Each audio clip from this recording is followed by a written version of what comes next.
Hello friends, welcome to modern classes. देखिए, आज जो आप लोग इंतजार कर रहे थे वह दिन आ गया है। अब एडवांस हम लोग का चालू हो गया है। लगभग सारे अर्थमेटिक हम पढ़ा दिए हैं। वर्ग, वर्गमूल, सिंप्लीफिकेशन, यही एक दो चैप्टर ऐसा है जो कि नॉर्मली और सारे चैप्टर के हिसाब से कंप्लीट कुछ किया जा सकता है, इसलिए हम उस दोनों चैप्टर को अभी नहीं पढ़ाए हैं और डायरेक्ट हम लोग अर्थमेटिक के बाद ये चालू कर दिए एडवांस मैथ। और एडवांस मैथ में हमारा जो चलने लगा है अब मेंसुरेशन, और मेंसुरेशन यानी क्षेत्रमिति। क्षेत्रमिति यानी कि उसमें क्षेत्रफल, परिमाप, आयतन, ये सब बातें को हम लोग पढ़ेंगे। जस्ट उसके बाद धीरे धीरे हम लोग आगे का पोर्शन करेंगे। बहुत सारे लोग कमेंट करते थे कि सर किसी भी तरह से एडवांस को करा दीजिए, एडवांस को करा दीजिए। मतलब उन लोगों का मेन पर्पस था कि एनटीपीसी में हमारा एडवांस पूछेगा और हम उसको कर लेते हैं। देखिए, जहाँ तक हम उम्मीद करते हैं कि एनटीपीसी में एडवांस का लेवल बहुत हाई रहता नहीं है, नहीं था। और जस्ट उसके बाद आपका ग्रुप डी वाला आने वाला है, तो ग्रुप डी में भी उतना हाई लेवल का नहीं पूछेगा, बहुत ही नॉर्मल लेवल का पूछेगा। तो उस हिसाब से हम लोग का तैयारी रहेगा। हालांकि हमारा प्रयास रहेगा कि जहाँ तक उनकी उम्मीद है उससे हम लोग आगे बढ़ के पढ़ें, हमारा प्रयास रहेगा। और आपसे हाथ जोड़कर माफ़ी मांगता हूँ कि आप लोग जो हमसे बार बार रिक्वेस्ट करते गए और हम उसको इग्नोर करते गए, इसके पीछे रीज़न यही था कि हम इस बात को भी ध्यान में रख के काम कर रहे थे कि हमारे चैनल पे 2 व्यूज आए, 4 व्यूज आए, या कोई सब्सक्राइबर हो या ना हो, उससे कोई मतलब नहीं। लेकिन हमारे चैनल पे कोई गलती से भी आ गया है तो उसको कम से कम किसी भी चैप्टर को फुल कॉन्सेप्ट कम से कम मिल जाए। हम यह बात नहीं कर रहे हैं कि बहुत अच्छा क्वेश्चन, बहुत ज़्यादा से ज़्यादा क्वेश्चन उसे न मिल जाए, ऐसा हम नहीं कर रहे हैं। लेकिन उसे कम से कम उसे अच्छा कॉन्सेप्ट जरूर मिल जाए कि हमारे बदौलत तो वह कहीं और से जाकर पढ़ना से चाहे तो कम से कम उसे सीखने की एक कला मिल जाए कि हमें सीखा कैसे जाता है। क्योंकि हम अपने चैनल के माध्यम से यह जरूर बताने का प्रयास किए हैं कि कोई भी चैप्टर को आपको पढ़ना है तो कम से कम उसकी बेसिक जानकारी को क्या रखना चाहिए और इस चीज़ को सीखने के लिए हमें क्या इंपॉर्टेंस होना चाहिए हमारे अंदर। तो चलिए दोस्तों, हम लोग वीडियो को स्टार्ट करते हैं। लेकिन उससे पहले आपसे एक छोटा सा रिक्वेस्ट करेंगे, यदि आप चैनल पर नए हैं और सब्सक्राइब नहीं किए हैं तो चैनल को सब्सक्राइब कर लीजिएगा, बेल आइकन प्रेस करके लेटेस्ट नोटिफिकेशन को ऑन कर लीजिएगा। देखिए, जो हमारा क्षेत्रमिति होता है, हालांकि हम लोग एरिया लिखे हैं, इस पर क्षेत्रफल लिखे हैं, लेकिन उससे पहले आपको बता दें जो भी बातें होती हैं वो सब क्षेत्रमिति के अंतर्गत पढ़ा जाता है। क्षेत्रमिति के अंतर्गत क्या क्या पढ़ा जाता है, तो क्षेत्रफल होता है, परिमाप होता है, आयतन। क्षेत्रफल, परिमाप, आयतन। अब थोड़ा सा इस बात को हम लोग थोड़ा डिटेल्स में समझेंगे। उसके जस्ट बाद इस वीडियो में सिर्फ ये जानेंगे कि त्रिभुज क्या होता है, त्रिभुज की बेसिक बातें क्या हैं, बस इतना जानेंगे। और जस्ट नेक्स्ट क्लास में हमारा यह होगा कि त्रिभुज पर आधारित कैसे क्षेत्रफल पूछ जाते हैं, उन सारे प्रश्न को हम लोग बताएंगे। ठीक है। अब देखिए, सबसे पहले हमारा क्या टारगेट है भाई, कि परिमाप और क्षेत्रफल और आयतन, इन तीनों चीज़ों को समझ लिया जाए। पहले सबसे पहला परिमाप, और उसके बाद क्षेत्रफल, और उसके बाद क्या है, उसके बाद आयतन। कभी भी किसी भी चैप्टर को पढ़ने से पहले हम पहले बार बार रिक्वेस्ट करते हैं कि उसकी बेसिक बातों को जरूर जानिए।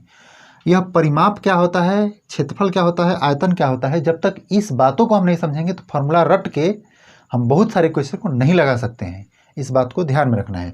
जैसे यदि बात हम करें परिमाप की, तो परिमाप क्या होता है भाई, जैसे कोई भी आकृति है, कोई भी आकृति जैसे बंद है, उसी का हम लोग क्षेत्रमिति के अंतर्गत अध्ययन करेंगे। जैसे मान लीजिए एक आकृति ए है,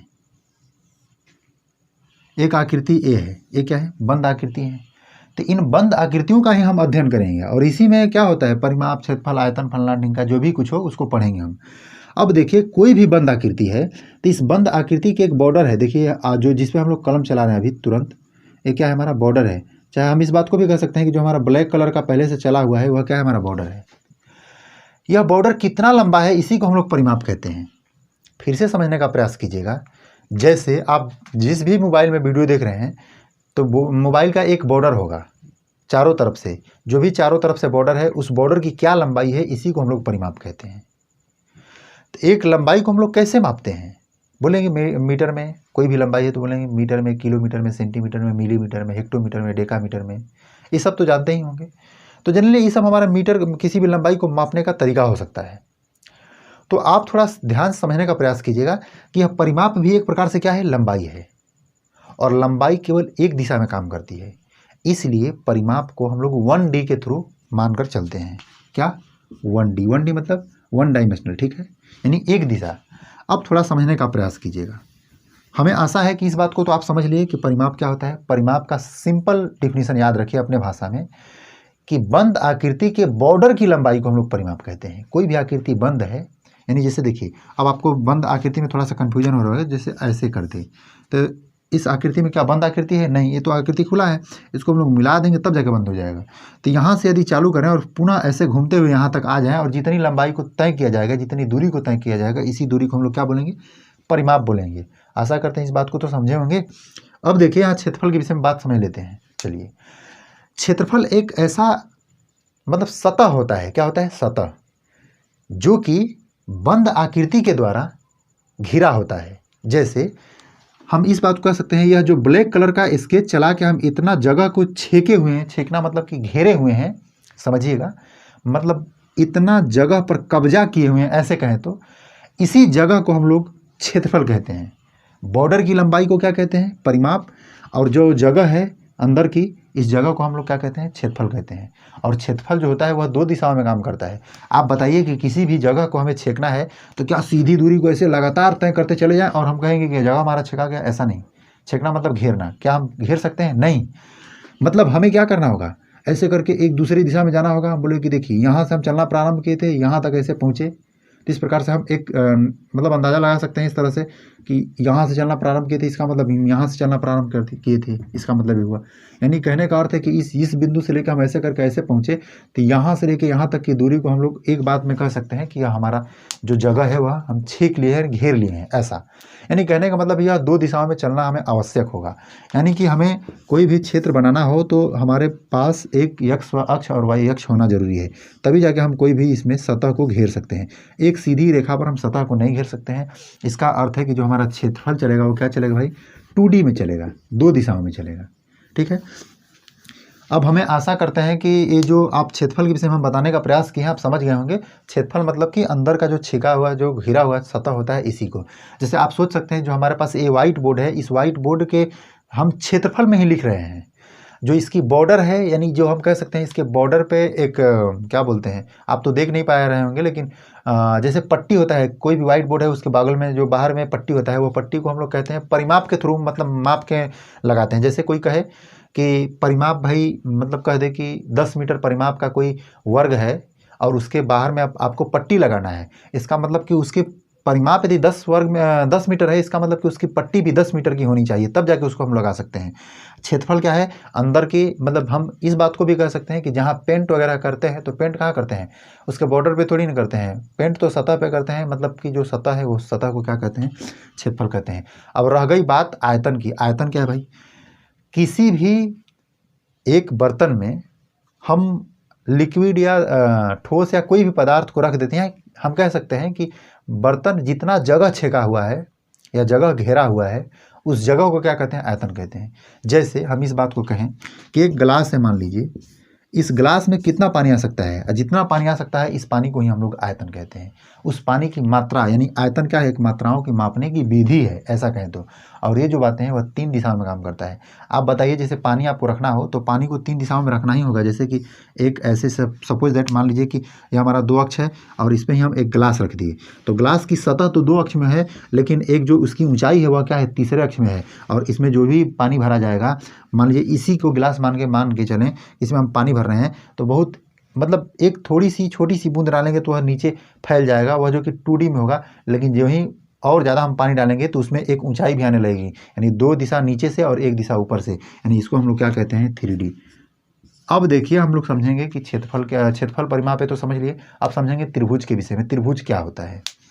बस आप लोग भरोसा बनाए रखिए, हमारा पूरा प्रयास रहेगा कि आप कुछ नहीं जानते हैं उसके बावजूद भी यहाँ से बहुत कुछ जान के जाइएगा। सक्सेस कभी भी मिलता है तो इस बात को ध्यान में रखिए कि मिलता है तो बहुत अच्छी बात है, आप मेहनत कर रहे हैं तो, लेकिन कहीं नहीं मिल रहा है तो यह भी बात समझ लीजिए कि सक्सेस पाने के लिए जो किया गया मेहनत होता है वह बहुत कुछ सिखा के जाता है। जैसे सपोज दैट, मान के चलिएगा हम आज के डेट में यदि पढ़ाई कर रहे हैं, हम सक्सेस हो जाते हैं तो बहुत खुशी की बात है, लेकिन नहीं भी सक्सेस होंगे तो यह बात है कि यह जो हमारी लगन है, यह मेहनत है, हमें बहुत कुछ सिखाएगी ज़िंदगी में आगे बढ़ने के लिए। चलिए हम लोग अब समझते हैं त्रिभुज क्या होता है भाई। हमारा क्या है मकसद? त्रिभुज जानना। त्रिभुज। चलिए मात्रा वगैरह पे ध्यान आप लोग न दीजिएगा, कभी कभी गलती वगैरह होता है क्योंकि मात्राओं का ध्यान हम नहीं रख पाते हैं। देखिए त्रिभुज मतलब क्या होता है? जो 3 भुजा से कोई क्षेत्र बना हुआ है, घिरा हुआ क्षेत्र, तो उसको हम क्या कहेंगे? त्रिभुज कहेंगे। और कोई भी त्रिभुज हो तो उसमें 3 गो तो भुजा होगा ही। मतलब 3 तो भुजा होगा ही, तो बात कंपलसरी भाई। अब 3 भुजा है तो इसकी परिमाप क्या होगी, तो 3 भुजा का परिमाप होगा इसको, इसको और इसको, तीनों को हम जोड़ देंगे, हमारा 3 भुजा का परिमाप हो जाएगा। लेकिन सबसे बड़ी बात है कि इसका क्षेत्रफल निकालना। क्षेत्रफल हम लोग अलग अलग प्रकार से, कई प्रकार से निकालते हैं। तो क्षेत्रफल कई प्रकार से निकालते हैं, तो क्षेत्रफल निकालने के लिए हमारा फॉर्मूला होता है, और फॉर्मूला को याद करने के लिए थोड़ा सा डिफिकल्ट हो जाते हैं हम लोग, कैसे कि कौन सा त्रिभुज में कौन सा रहेगा। तो पहले नॉर्मल बात जानिए। जैसे हम पहले ये बात जान लेते हैं भैया कि सबसे पहले कि त्रिभुज होता कितना प्रकार का है। देखिए, जैसे हम बात करें भुजा के आधार पर, भुजा के आधार पर, ठीक है, चलिए, तो भुजा के आधार पर यदि माना जाए तो भुजा मतलब हमारा क्या है भाई, तो भुजा इसमें एक बराबर भुजा, 2 बराबर भुजा, सभी बराबर भुजा, ऐसे करके, या असमान भुजा। तो ये देखिए, कोई भी त्रिभुज का 3 भुजा है और इन तीनों भुजाओं को बराबर देखा जाए, यानी तीनों भुजा यदि बराबर हो तो उस पीरियड में हम लोग कहते हैं समबाहु त्रिभुज। समबाहु त्रिभुज हम सबका बताएंगे कि आप कैसे निकालिएगा, क्या बोलते हैं, जो फॉर्मूला है उसका कैसे आप निकाल सकते हैं, और कैसे उसको जो आए प्रश्न है उसको सोल्व कर सकते हैं। अब देखिए, मान लीजिए कोई त्रिभुज ऐसा है और देख रहे हैं कि ए वाली भुजा और ए वाली भुजा जो है वह दोनों बराबर है, यानी 2 भुजाएं जब बराबर हों तो उस पीरियड में इसको हम क्या कहते हैं, समद्विबाहु। समद्विबाहु, ठीक है। और उसके बाद जो एक त्रिभुज और है समद्विबाहु, आप लोग नोट कीजिएगा इसको। उसके बाद एक है जो कि कोई भी भुजा उसका बराबर ना हो,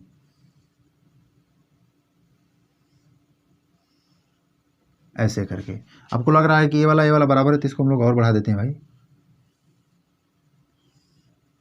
अब तो कन्फर्म होगा कि ये बराबर नहीं है। इसका मतलब ये क्या है, मतलब तीनों जब बराबर ना हो तो क्या कहते हैं, इसको विषम बाहु।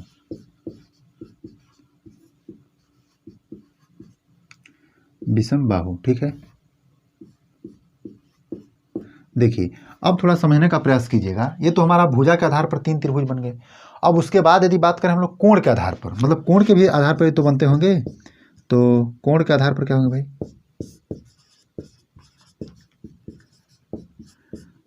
अब देखिए, कोण के आधार पर सबसे पहले ऐसा त्रिभुज जो कि जिसके तीनों जो कोण हैं वह क्या है, 90 डिग्री से कम हो, तो उस पीरियड में हम लोग क्या बोलेंगे, न्यून कोण त्रिभुज।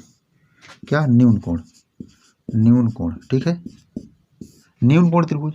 और एक त्रिभुज ऐसा जिसका एक कोण 90 डिग्री का हो, तो उसको हम क्या बोलेंगे, समकोण त्रिभुज। समकोण, ठीक है। और एक त्रिभुज और जिसमें कि एक भी कोण यदि 90 डिग्री से ज़्यादा हो जाता है तो उसे हम बोलेंगे अधिक कोण त्रिभुज। अधिक कोण, ठीक है। हम ये सब क्यों बता रहे हैं भाई, तो अलग अलग प्रकार से जब त्रिभुज बन के आएंगे तो हम उसका क्षेत्रफल कैसे निकालेंगे, इस बात को जानने के लिए हम इस बात को बता रहे हैं। सबसे पहले इतना बातों का स्क्रीनशॉट आप ले लीजिएगा। अब तुरंत हम अभी समझेंगे कि पहले त्रिभुज का क्षेत्रफल नॉर्मली क्या होता है। देखिए, त्रिभुज का जो नॉर्मली क्षेत्रफल होता है वह क्या होता है भाई, तो आप लोग जानते भी होंगे, हम लोग ऊपर से मिटाते हैं ऐसे, 1/2 आधार गुने लंब, आधार गुने लंब। लंब यानी कहें तो आधार गुने ऊंचाई कहें, सबसे बढ़िया ऊंचाई। चलिए, आधार गुने ऊंचाई, ऊंचाई मतलब क्या है, ये देखिए, ये बात सारे त्रिभुज के लिए यह फिक्स है। किसी भी त्रिभुज का यदि आपको ऊंचाई पता है, आधार पता है, तो आप 100% उसका क्षेत्रफल निकाल सकते हैं। लेकिन सबसे बड़ी बात होती है कि सारे त्रिभुज के ऊंचाई और जो आधार हैं वो पता ही नहीं चलते हैं। आधार तो हम पता कर सकते हैं लेकिन ऊंचाई ही नहीं पता चलते हैं। जैसे अभी आपको दिखा रहे हैं, जैसे देखिए, हमारा यह समबाहु त्रिभुज है। समबाहु त्रिभुज का जो नीचे वाला पार्ट है वो तो आधार है, और इसकी ऊंचाई क्या है, मतलब हम देख रहे हैं कि यह आधार से कितना ऊंचा है, हम यह देखना चाह रहे हैं कितना ऊंचा है। तो इसकी मुख्य ऊंचाई कहाँ पता चलेगी भाई, तो इसकी मुख्य ऊंचाई हमारे ये बीच से लेके यहाँ तक, किसी भी कंडीशन में समबाहु त्रिभुज के लिए ये नीचे वाला पार्ट के साथ ए वाली ऊंचाई, यानी हम बात कहें जैसे इसको ई वाली बात को कभी नहीं दिया रहता है, इसलिए इसको निकालने में थोड़ा प्रॉब्लम होता है। लेकिन एक बात जान जाइए कि किसी भी हालत में यदि आधार के साथ आपको ई वाली बात पता चल जाती है, ये ऊंचाई पता चल जाता है, तो आप 100% इस फॉर्मूला का यूज करके त्रिभुज का क्षेत्रफल निकाल सकते हैं। क्लियर। अब देखिए, यदि बात करें समद्विबाहु का, तो इसका मतलब तो हम जानते हैं ए बराबर, हमारा ए वाला पार्ट और ए वाला पार्ट बराबर है। अब हमारी ऊंचाई कहाँ से निकलेगी भाई, तो हमारी जस्ट ऊंचाई यहाँ से ऐसे करके निकलेगी,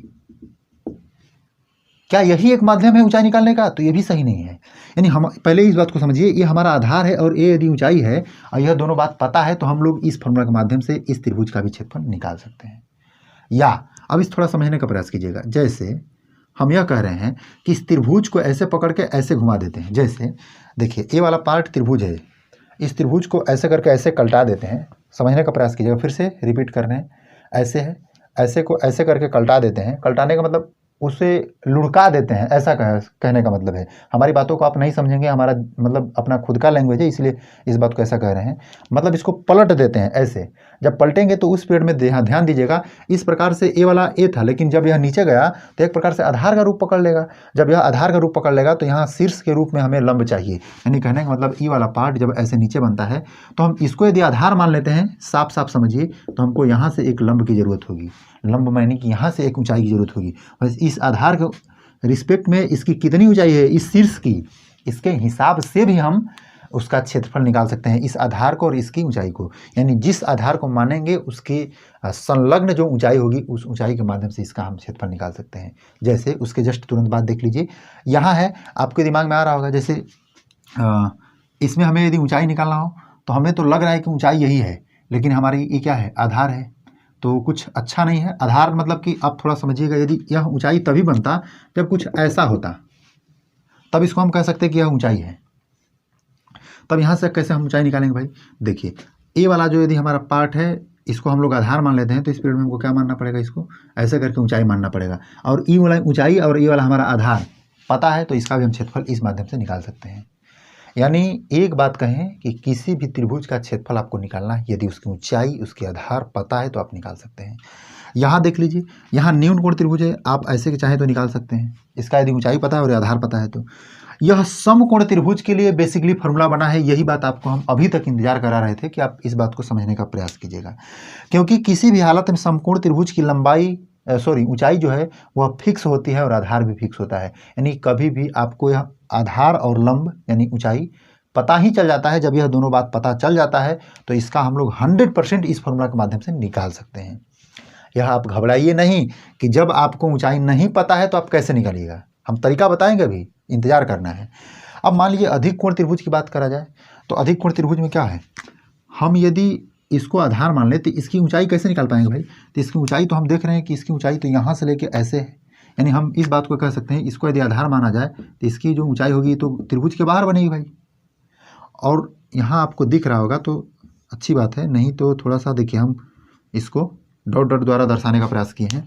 ये हमारी ऊंचाई, यानी ई वाला आधार और ए वाला बाहर से भी ऊंचाई हमें पता चल रहा है, तो इस त्रिभुज का हम क्षेत्रफल निकाल सकते हैं। यानी एक आधार और एक ऊंचाई की आवश्यकता हमारे लिए पर्याप्त होगी एक त्रिभुज का क्षेत्रफल ज्ञात करने के लिए। लेकिन बेसिकली यह बात ध्यान में रखना है कि कभी भी त्रिभुज का क्षेत्रफल हम निकाल पाते हैं तो बस न्यून कोण का ही त्रिभुज का जो होता है क्षेत्रफल, इसी को निकालने में हमको मदद मिल सकता है, इसके अलावा नहीं मदद मिलता है। लेकिन इस बात को हम इसलिए बताए हैं कि किसी भी बड़े क्वेश्चन में आप बीच में फंसे हैं और देख रहे हैं कि हमारे लिए बड़ा फॉर्मूला लगाकर ही निकालने का कोई तरीका है, और लेकिन आप इस बात को नहीं जानते हैं कि ऐसा भी हमें त्रिभुज मिला है और हमें ऊंचाई पता है, तो हम इस तरह से भी निकाल सकते हैं। तो बड़े क्वेश्चन में भी इस बात को आप लगा के इसको छोटा में करके निकाल सकते हैं, यही कह रहे हैं हम। अब देखिए, आपके दिमाग में डाउट हो रहा है सर यदि नहीं पता है तो हम करेंगे क्या? देखिए, बेसिकली आपको 3 फॉर्मूला याद करा रहे हैं। 3 फॉर्मूला में हमारा पूरा प्रयास रहेगा कि सारे जो त्रिभुज हैं उन सारे त्रिभुज का जो क्षेत्रफल है वह आपको निकालने के लिए बता दें। जैसे सबसे पहले हम बात करते हैं समबाहु त्रिभुज का, इसको हम लोग मिटा देते हैं। इस समबाहु त्रिभुज का क्षेत्रफल निकालना हो तो क्या करेंगे भाई? तो इसके लिए फॉर्मूला आपको रखना है। देखिए, यह क्या है, समकोण त्रिभुज के लिए पहले लिख लीजिएगा, समकोण त्रिभुज का क्षेत्रफल, समकोण त्रिभुज का क्षेत्रफल बराबर यह फॉर्मूला है 1/2 आधार गुने ऊंचाई। समबाहु त्रिभुज के लिए क्या भाई? समबाहु त्रिभुज में तो ये बात जानते हैं ना कि तीनों भुजा बराबर, यानी ए होगा ऐसा। तो हम कह सकते हैं समबाहु त्रिभुज का क्षेत्रफल, आप लोग लिख लीजिएगा पूरा, समबाहु त्रिभुज का जो क्षेत्रफल वह क्या होगा, तो करणी में 3/4 गुणे भुजा स्क्वायर कहें या ए स्क्वायर कहें, ए मतलब वह क्या है, भुजा है, 3/4 गुणे भुजा स्क्वायर। यह बात समझ में आया? आप यदि इस बात को पूछते हैं कि सर यह कैसे होता है, तो इसको भी हम बता सकते हैं, लेकिन यह आपके लिए जानना जरूरी नहीं है, यह बेसिक में चला गया और यह बहुत ही ज़्यादा मतलब फायदेमंद वगैरह नहीं है, इस बात को समझिएगा। तो आप इस बात को कह सकते हैं कि कर्ण में 3/4 गुणे भुजा स्क्वायर क्या होता है, समबाहु त्रिभुज का क्षेत्रफल होता है। अब समद्विबाहु त्रिभुज का क्षेत्रफल की बात आती है, इसके लिए कोई हम विशेष फॉर्मूला याद कराने की जरूरत नहीं मानते हैं और नहीं याद कराएंगे। एक ऐसा फॉर्मूला हम आपको बताते हैं कि जब किसी भी त्रिभुज का तीनों भुजा यदि आपको पता है तो उसका क्षेत्रफल आप निकाल सकते हैं। जब तीनों भुजा पता हो तब देखिए, जैसे इस बात को हम लोग थोड़ा मिटा देते हैं। 3 फॉर्मूला सिर्फ आपको याद रखना है। जैसे कोई त्रिभुज है और इस त्रिभुज की जो भुजाएं हैं ए है, बी है, छोटा बना रहे हैं हम, यहाँ सी है, ठीक है, याद रखना है। तो उस पीरियड में एक हम लोग यस बनाएंगे। यस क्या हम मानेंगे, ए प्लस बी प्लस सी, ठीक है। अब बटा में हम करेंगे 2, यानी यस क्या है भाई, ए बी सी को जोड़कर 2 से भाग देना है। मतलब ए बी सी आप अभी जस्ट पहले बताएं कि यह ए बी सी यानी तीनों को जोड़ेंगे यदि हम तो वह परिमाप बनता है, और परिमाप में जब 2 से हम भाग देंगे तो क्या है, यस अर्ध परिमाप होगा। अब देखिए हीरोन के सूत्र से हम त्रिभुज का क्षेत्रफल निकालेंगे। क्या, हीरोन के सूत्र से, हीरोन के सूत्र से त्रिभुज का क्षेत्रफल निकालेंगे। चलिए त्रिभुज का क्षेत्रफल क्या होता है भाई, तो हीरोन के सूत्र से त्रिभुज का क्षेत्रफल ज्ञात करने के लिए देखिए हम लोग लगाएंगे क्या, रूट में s into s minus a into s minus b into s minus c. आपको बस इतना ध्यान देना है कि यस क्या है आपका, यस अर्ध परिमाप है, और ए क्या है, बी क्या है, और सी क्या है, तो ये तीनों भुजाएं हैं। यानी किसी भी त्रिभुज का, वह समकोण हो, समबाहु, समद्विबाहु हो, सारा त्रिभुज यानी दुनिया की सारी त्रिभुज जो भी हैं, यदि उनकी तीनों भुजाएं हमें पता हैं तब हम हीरोन के सूत्र से उस त्रिभुज का क्षेत्रफल आसानी से निकाल सकते हैं। करेंगे क्या, चलिए एक हम लोग एग्जाम्पल लेकर समझ लेते हैं। वैसे तो कल के क्लास में हम लोग पूरा डिटेल्स देखेंगे ही। आशा करते हैं इस बात को आप लोग लिख लिए होंगे, नहीं लिखे हैं तो वीडियो को पीछे करके लिख लीजिएगा। देखिए हम यह कह रहे हैं, जैसे मान लीजिए एक त्रिभुज है और इस त्रिभुज का जो भुजाएं हैं मान लेते हैं 10 है, इसको मान लेते हैं 15 है, ये है मान लेते हैं इसको हम लोग 9 मान लेते हैं, ऐसा 10 15 9 ऐसा करके मान लेते हैं, कोई दिक्कत वाली बात नहीं है।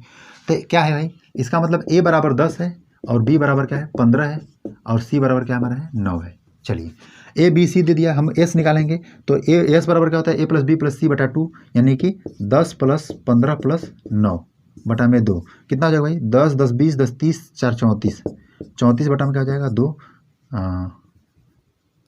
34 बटा में 2 यानी कि काटेंगे तो 17 आएगा। हम हीरोन के सूत्र से त्रिभुज का क्षेत्रफल यानी इस त्रिभुज का क्षेत्रफल निकालना चाहते हैं, तो इस त्रिभुज का क्षेत्रफल क्या होगा भाई, त्रिभुज का क्षेत्रफल बराबर, तो त्रिभुज का क्षेत्रफल हमारा रूट में यस इंटू यस माइनस ए, इस पर हम लोग रखेंगे तो 17 गुणे 17 माइनस ए का वैल्यू क्या होगा भाई 10, 17 माइनस 15, उसके बाद क्या लिखेंगे भाई 17 माइनस ए वाला क्या है तीसरा 9, ऐसे बस इसको सोल्व करने का प्रयास करेंगे। 17 हो जाएगा, यहाँ से गुणा करेंगे तो 7 हो जाएगा, ऐसे घटा के फिर गुणा करेंगे तो इसका क्या हो जाएगा भाई, तो 15 2 17 2 हो जाएगा, यहाँ से जब करेंगे तो 9 घटेगा तो 9 8 17 8 हो जाएगा। बस आप इसका मल्टीप्लाई कीजिए और 8 दूना के 16, 16 का वर्गमूल क्या हो जाएगा भाई, 16 का वर्गमूल 4 और 17 7 119, रूट में 119 क्या हो जाएगा। ये सेंटीमीटर में यदि सारा दिया है, ये सब क्या है सेंटीमीटर में यदि दिया है तो हमारा क्या बनेगा, ये सेंटीमीटर स्क्वायर हो जाएगा। और एक लास्ट में आपको छोटा सा बात बताने जा रहे हैं कि कभी भी परिमाप होता है वह 1D होता है, यानी अभी बताए हैं जस्ट पहले 1D होता है, तो उसका जो भी मात्रक होगा वह अपने मेन मात्रक में चलेगा। जैसे सेंटीमीटर है तो सेंटीमीटर में चलेगा, मीटर है तो मीटर में चलेगा, किलोमीटर है तो किलोमीटर में चलेगा, ऐसे नॉर्मली चलेगा। यही बात यदि हम क्षेत्रफल की बात करें तो क्षेत्रफल 2D होता है, तो वह कैसे चलेगा भाई, सेंटीमीटर स्क्वायर में, मीटर है तो मीटर स्क्वायर में। जैसे उसकी लंबाई और चौड़ाई क्या है, मीटर में है तो मीटर स्क्वायर में चलेगा, उसके लंबाई चौड़ाई यदि किलोमीटर में है तो किलोमीटर स्क्वायर चलेगा, यानी कोई भी बात चलेगा तो स्क्वायर के फॉर्म में चलेगा। हालांकि आयतन तो पढ़े ही नहीं अभी, लेकिन उसके विषय में बता देते हैं, वह 3D में होता है, इसलिए उसका जो मात्रक लिखते हैं हम लोग तो metre cube, centimetre cube, kilometre cube ऐसे करके, किलोमीटर में तो आता नहीं है जनरली, मीटर या सेंटीमीटर में आता है, तो मीटर सेंटीमीटर क्यूब में हम लोग लिखते हैं। आशा करते हैं कि यह छोटी सी वीडियो के सहारे हम आपको त्रिभुज के विषय में, त्रिभुज के क्षेत्रफल के विषय में अच्छी तरह से जानकारी दे पाए हैं। कल जो हमारा क्लास होगा जस्ट इसके क्वेश्चन पर आधारित होगा, जो भी कुछ छूटा होगा उन सारी बातों को हम लोग नेक्स्ट क्लास में कवर करने का प्रयास करेंगे। और आज के लिए हम लोग इतना ही रहने देते हैं, मिलते हैं नेक्स्ट वीडियो में, तब तक के लिए आपका धन्यवाद।